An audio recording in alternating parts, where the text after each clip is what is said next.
بسم الله الرحمن الرحيم والصلاة والسلام على سيدنا محمد أشرف المرسلين وعلى آله وصحبه وسلم تسليما. Chères sœurs, chers frères, salam alaikum wa rahmatullahi ta'ala wa barakatuh. Pour cette 54e nuit de Layali al-Wisal, ces soirées conviviales autour du dhikr et du partage, je voudrais traiter d'un thème très important qu'on retrouve dans toute la spiritualité soufie, celui de la sagesse. Le soufisme, la dimension intérieure spirituelle de l'islam, renferme en réalité une sagesse éternelle et universelle. Car le soufisme est fondé sur le bel agir vis-à-vis du monde entier, à travers l'intériorisation des valeurs de noblesse mohammedienne. Parce que le prophète était envoyé pour parfaire la noblesse de comportement. C'est ça l'objectif du message prophétique. Et la spiritualité, le soufisme, dans le soufisme, sa dimension intérieure de l'islam, il cherche que le musulman, par la pratique, par l'invocation, par l'accompagnonnage, d'arriver à être une source de ces valeurs universelles.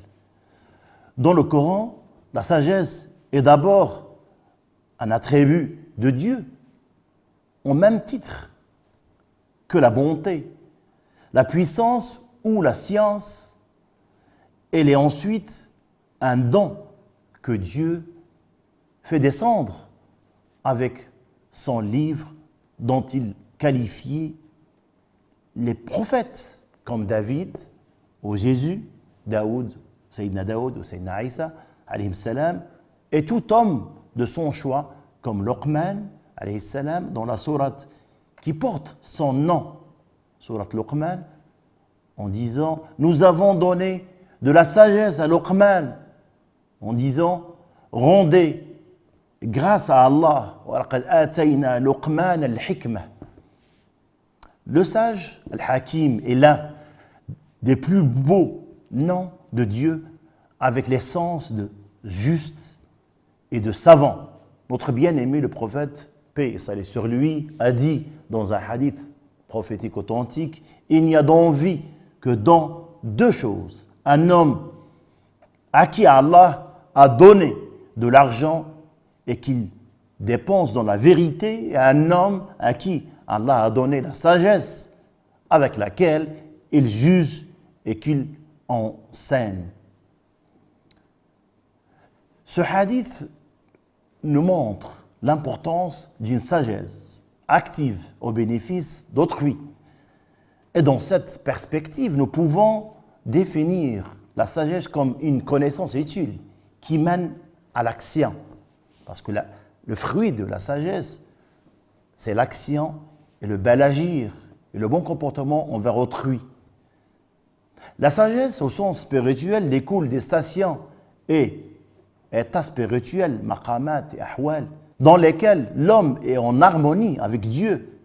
C'est une force tranquille par laquelle la perception brouillée par l'ego se clarifie. Ainsi, la sagesse signifie la réflexion, le bon sens, la rationalité et le discernement. Celui qui la reçoit aura des positions qui semblent réfléchies et sensées, mais qui sont en réalité inspirées par Dieu, qui sont le fruit de l'éducation spirituelle. Un homme sage discerne donc par Dieu le vrai du faux, le bien du mal. Il sait faire preuve de patience et de retenue. René Guénon, le célèbre auteur soufi et métaphysicien, a dit que le sens premier et fondamental du mot soufi signifie sagesse divine. Sagesse divine. Pour lui, le véritable soufi est celui qui possède cette sagesse, ou, en d'autres termes, il est al-arif billah, le connaissant, celui qui connaît par Dieu, car Dieu ne peut être connu que par lui-même, par ses grâces et par son don et par son élection divine. Dans cette perspective, le soufisme est l'attribut des connaissants. C'est une connaissance révélée, dévoilée, expérimentée, vécue. Elle est une grâce divine qui jaillit au cœur du cheminant, comme l'évoque ce verset de la sourate Al-Baqarah. Il donne la sagesse à qui il veut. Et celui à qui la sagesse est donnée, vraiment, c'est un bien immense qui lui est donné.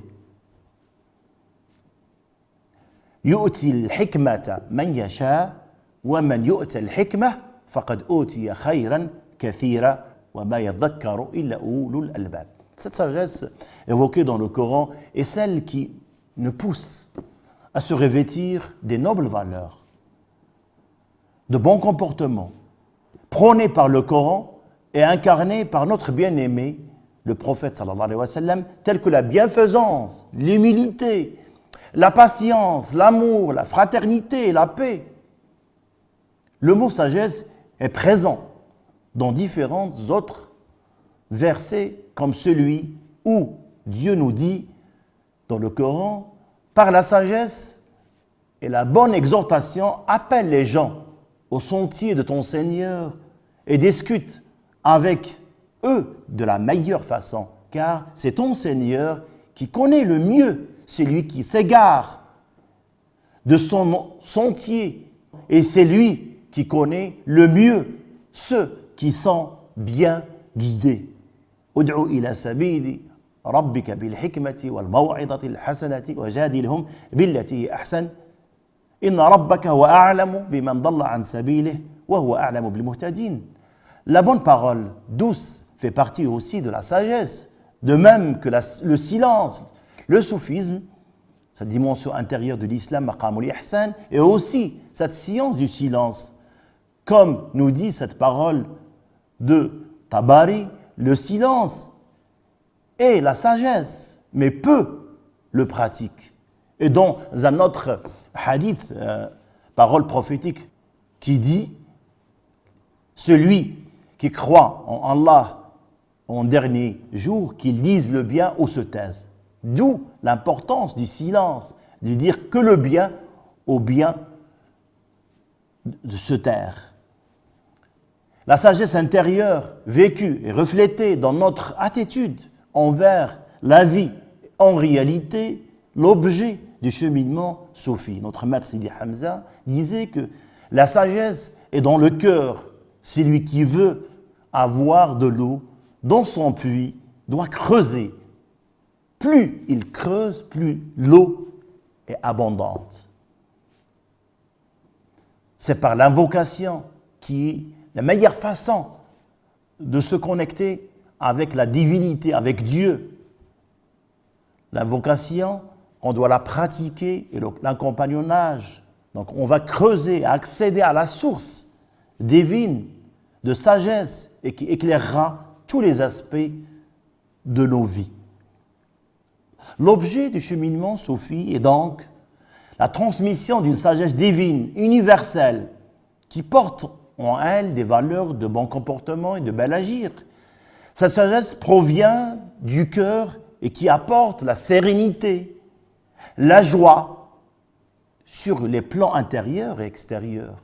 Parce que le soufi, ce n'est pas le fait de s'isoler et seulement invoquer, mais aussi c'est les bonnes actions qui sont aussi l'adoration qui nous fait rapprocher vers Dieu, le fait d'être utile pour soi-même, pour sa société, pour sa famille, pour les autres. Ils ne sont même pas musulmans. C'est pour cela qu'on répète souvent le hadith qui est merveilleux. Le prophète sallallahu alayhi wa sallam disait « Ceux qui sont aimés par Dieu, ce sont les plus utiles pour les créatures. Ceux qui sont utiles pour les gens. » Le soufisme a toujours été une grande école de vie spirituelle à travers l'histoire, grâce à l'enseignement des maîtres vivants à travers le temps et par une transmission de cœur à cœur, par le cheminement et les différentes pratiques individuelles et collectives. Le disciple, le musulman qui chemine vers Dieu, élève progressivement son niveau de conscience et progresse pas à pas sur le chemin de la réalisation spirituelle, tout en réunissant l'articulation, l'harmonie entre le travail intérieur et son impact sur la société. Comme l'amour de l'autre, le bon comportement, le bel agir, la solidarité, les bienfaisances, le fait de soutenir l'autre, aimer l'autre, quelle que soit sa religion, quelle que soit son appart ethnique, quel que soit être utile dans sa société. C'est ce qui est le fruit de la bonne éducation et de le travail sur soi. Ce cheminement nous permet non seulement de vivre sa vie avec sagesse, mais aussi de trouver de la sagesse dans la vie. Comme le dit cette parole, Sophie, la sagesse est la propriété perdue du croyant. Il la ramasse où il la trouve,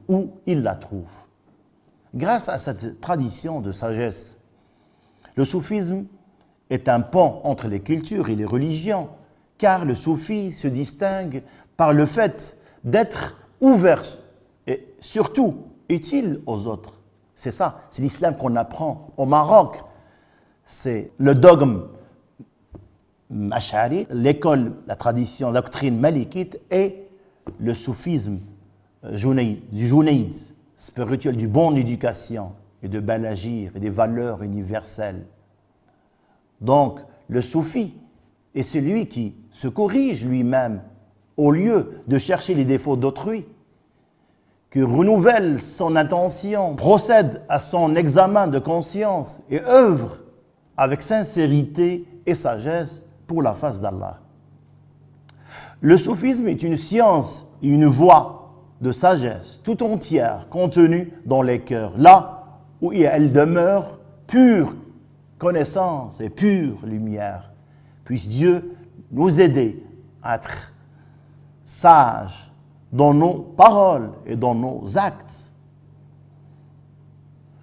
Nous prions Allah qui nous donne la sagesse et le discernement pour agir dans le bien et la vérité. Nous demandons à Allah qui purifie nos cœurs, notre attention et qu'il élève nos aspirations par désir et amour pour lui.